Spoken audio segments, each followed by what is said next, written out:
মাদারীপুরের শিবচরে সেনাবাহিনীর মেজর পরিচয়ে বিকাশ ও নগদ প্রতারণার অভিযোগে 3 জনকে গ্রেফতার করেছে যৌথ বাহিনী। বৃহস্পতিবার বিকেল থেকে শুক্রবার দুপুর পর্যন্ত শিবচর উপজেলার বিভিন্ন এলাকা থেকে তাদের গ্রেফতার করা হয়। গ্রেফতারকৃতরা হলেন শিবচর পৌরসভার 3 নং ওয়ার্ডের ডিসি রোড এলাকার ছিরু শেখের ছেলে জাহাঙ্গীর, একই এলাকার শঙ্কর মালোর ছেলে সীমান্ত মালো ও পৌরসভার 2 নং ওয়ার্ডের গুয়াতলা এলাকার কুদ্দুস শিকদারের ছেলে কাউসার শিকদার। শুক্রবার সন্ধ্যায় শিবচর থানার এক প্রেস ব্রিফিংয়ে এ তথ্য জানান সহকারী পুলিশ সুপার মোহাম্মদ আজমির হোসেন। তিনি বলেন, গত 10 ফেব্রুয়ারি বেলা 11:30টার দিকে শিবচর পৌরসভার 2 নং ওয়ার্ডের অধীন হাতিরবাগান মাঠ এলাকার বাদী নাসরিন আক্তার মায়া নামে একজন বাদীর মোবাইল নাম্বারে একজন আসামি মোবাইল ফোন করে সেনাবাহিনীর মেজর মাসুদ পরিচয় দিয়ে তাকে বলে যে হাতিরবাগান মাঠের মোড়ে আপনাদের যে দোকান আছে সেটা সরকারি জায়গার উপর পড়ছে। সেই দোকানের টিনের সাথে সেনাবাহিনীর গাড়ি লেগে গাড়ির সামনের গ্লাস ভেঙে গেছে। উক্ত গ্লাস মেরামতের জন্য 3,500 টাকা দাবি করলে বাদী নাসরিন আক্তার মায়া সরল বিশ্বাসে দাবিকৃত টাকা নগদের মাধ্যমে প্রেরণ করার কিছুক্ষণ পর আবার ফোন করে একাধিকবার টাকা দাবি করে আরও 4500 টাকা সহ মোট 8,000 টাকা নেয়। পরবর্তীতে আরও টাকা দাবি করলে তার সন্দেহ হয় তিনি সেনাবাহিনী ক্যাম্পে অভিযোগ করতে গেলে তাকে শিবচর থানায় জিডি করার পরামর্শ দেওয়া হয়। উক্ত মামলাটি চাঞ্চল্যকর হওয়ায় মাদারীপুর জেলা পুলিশ সুপার মোহাম্মদ সাইফুজ্জামান মহোদয়ের দিক নির্দেশনায় শিবচর সার্কেলের সহকারী পুলিশ সুপার মোহাম্মদ আজমির হোসেনের নেতৃত্বে শিবচর সেনাবাহিনীর ক্যাম্পের কমান্ডার ও তার শক্তিশালী একটি টিমের সহায়তায় শিবচর থানার officer in charge Mohammad Ratan Sheikh CPM এর সার্বিক সহযোগিতায় অত্র মামলার তদন্তকারী কর্মকর্তা শিবচর থানার উপপরিদর্শক রেজাউল করিম ইলেকট্রনিক্স ডিভাইস ব্যবহারের মাধ্যমে এবং তথ্য প্রযুক্তির সহায়তায় অত্র মামলায় সরাসরি জড়িত 3 আসামিকে গ্রেফতার করেন। আটককৃত আসামিদের মধ্যে থেকে টিম লিডার ভুয়া মেজর মাসুদ পরিচয় দানকারী আসামি জাহাঙ্গীর নিজ আদালতে আইনের 164 ধারায় স্বীকারোক্তিমূলক জবানবন্দি প্রদান করেছেন। আপনারা নিশ্চয়ই অবগত আছেন যে বেশ কিছুদিন ধরে শিবচর থানায় একটি প্রতারক চক্র মেজর পরিচয় দিয়ে কখনো মাসুদ বিভিন্ন নামে তারা বিভিন্ন নিরীহ লোকদের কাছ থেকে ভয়ভীতি দেখিয়ে টাকা দাবি করছে এবং টাকাটা তারা বিভিন্ন মাধ্যমে যেমন নগদ, বিকাশ এইসব মাধ্যমে তারা সেই টাকাটা নিচ্ছে।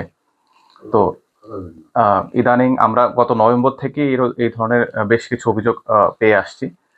এরপরে আমরা অভিযোগ পাওয়ার পরে জোরে সোরে কাজ শুরু করি। তো কাজ শুরু করতে গিয়ে আমরা দেখতে পাই যে টেকনোলজি দিয়ে তার যে নাম্বার সে কথাবার্তা বলে এবং যে নাম্বারে সে টাকা পয়সা আদান প্রদান করে, তো এই নাম্বারগুলো অ্যানালাইসিস করে আমরা দেখতে পাই যে আসলে এই নাম্বারগুলো সবই হচ্ছে ভুয়া রেজিস্ট্রেশন করা। তো এরপরে আমরা তার কল লিস্ট পর্যালোচনা দেখতে পাই যে তার কল লিস্টের বেশিরভাগই হচ্ছে ভুক্তভোগী।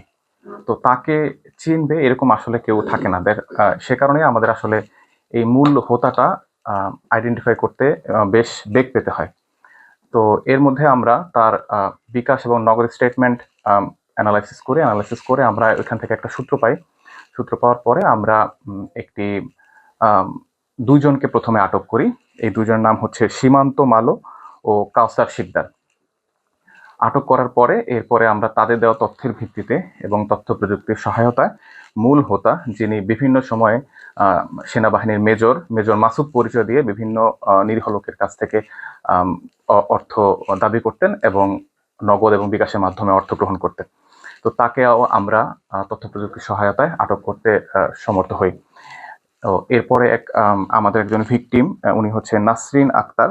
ওনাকে যে কথাটা বলা হয়েছিল যে ওনার একটা বাড়ি যেটা হচ্ছে বাজারে, মাছ বাজারের সাথে, তো সেই বাড়িটা পড়েছে সরকারি জায়গার মধ্যে এবং সেইখানে সেই বাড়ির সামনে দিয়ে যাওয়ার সময় বাড়ির কোনো একটা জায়গায় লেগে আর্মির গাড়ির কিছু গ্লাস ভেঙে যায়।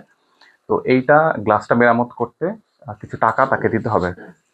তো উনি নিরুপায় না হয়ে, যেহেতু একজন সেনাবাহিনীর মেজর পরিচয় দিয়ে তার কাছে পরিচয় দিয়ে অর্থ দাবি করেছে, তো উনি নিরুপায় হয়েই যেই বিকাশ নাম্বার, নগদ নাম্বারটা দিয়েছিল সেই নাম্বারে উনি 3500 টাকা বিকাশ করেন। এভাবে আরো বিভিন্ন লোকেদের কাছ থেকে, যেমন যারা বালুর ব্যবসা করে এদের কাছ থেকে ভয়ভীতি দেখিয়ে এবং আমাদের এখানকার যারা জনপ্রতিনিধি এবং বিভিন্ন লোকেদের কাছ থেকে কথাবার্তা বিভিন্ন রকমের ভয়ভীতি দেখিয়ে উনি টাকা আত্মসাৎ করতেন।